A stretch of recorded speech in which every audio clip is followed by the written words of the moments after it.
So my name's Robert McKeon. I am a resident of the city of Asbury Park, and I've been living in Asbury Park since 1993. I moved here.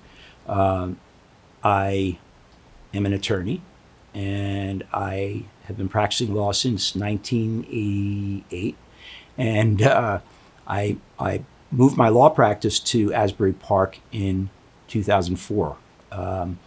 My law practice is in the areas of real estate development, zoning and planning, transactional law, and municipal law. And so I think I bring that experience to the table in the sense that the council would have the benefit of my legal experience. I guess I got ahead of myself. I'm running for a seat on the Asbury Park City Council, and that's why I'm here. So as I said, my law practice started I brought it here in 2004, and I've been involved in many organizations here in the city. I've done charitable work and not-for-profit work for over 30 years.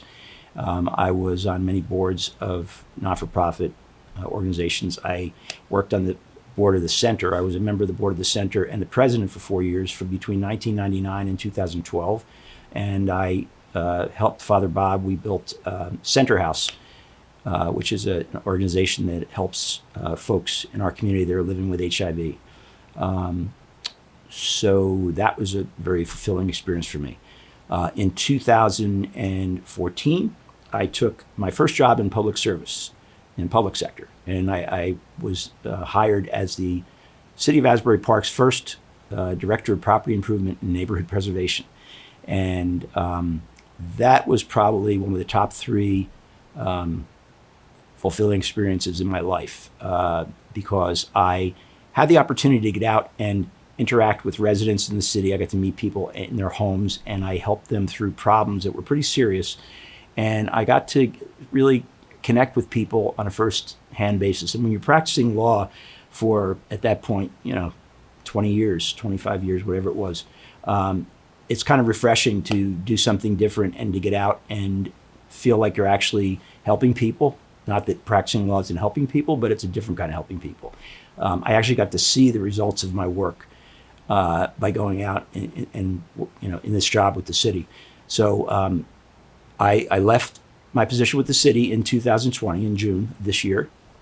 And so now I want to continue my career in public service.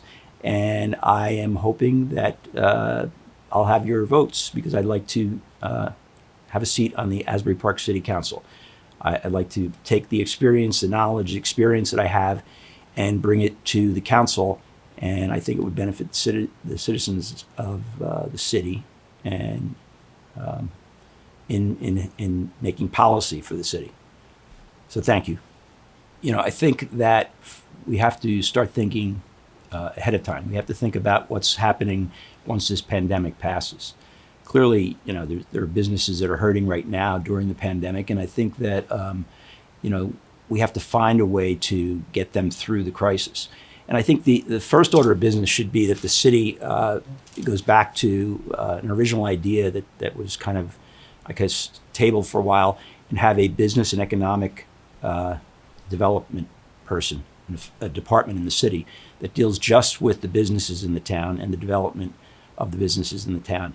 And that person or that department would, assist businesses in getting started, and then businesses that maybe are in trouble, they'd assist them as well, provide counseling to them, places to go to get funding or financing, and they could provide all kinds of services. But I think it's the responsibility of the city's government, in a city where we have such a prosperous business community that is really the backbone of our city.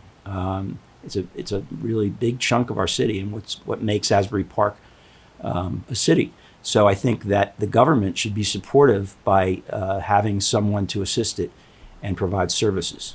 Now, the person that the city hires can also be a grant writer, and can be multitask and write grants not only for the business development department, but also write grants for the other departments in the city, because I think that's sorely missing right now, is someone that can look into money that's out there for some of these other departments in the city. So kind of be kind of a combination department. And I think that person would be able to address some of the needs of the business community while we're in this pandemic and hopefully get them through. And then once we come through it, be able to help them come up with better ideas to kind of grow and prosper even more. Well, I think that the issue of transportation for disabled and handicapped individuals is a problem even before there's a pandemic. I mean, it's always been an issue in the city, and I think that it's something that we have to focus on. When we get out of this pandemic, I don't know that there's an answer to the problem for any kind of transportation right now in the downtown area, because a lot of the businesses are operating out on the streets. So it just makes everything a little more difficult to have traffic going through the streets. And the other issue is, the retail stores that have issues with their operations. I mean, some of the restaurants can get their tables out onto the streets, and that's what the city has worked with. But the retail stores have not been able to necessarily bring out their business operations to the streets. So the issue of transportation, though, getting back to that, the problem is something that we need to get ahead of for when this is over and when the streets get back to normal. And I think that, there's money out there. There's got to be money out there. I mean, we've got a great transportation director that the city hired, Mike Manzella, who's done phenomenal things for the city since he was hired. He's the gentleman who put this whole scooter program into effect and the bicycle program. And those are all great ideas. And Mike's the kind of guy who is, he has innovative thinking and outside of the box thinking and really kind of gets ahead of problems. And so we've got a good person already in that job. And I think that that's something that he would probably be able to address, once we get through this.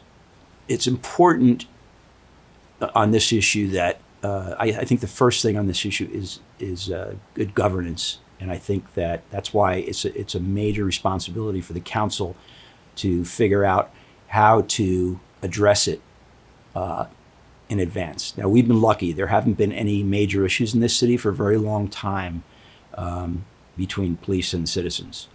Even with the George Floyd protests and marches that happened back in June, they were all peaceful protests, and I think the police were very respectful of the marchers. I think there was one minor incident on the night of June 1st that happened after a curfew came into effect, and the people didn't want to get out of go home. But other than that, I think that our police have been very respectful of the issue, and I think they recognize that there's an issue with racial disparity in policing. But I think that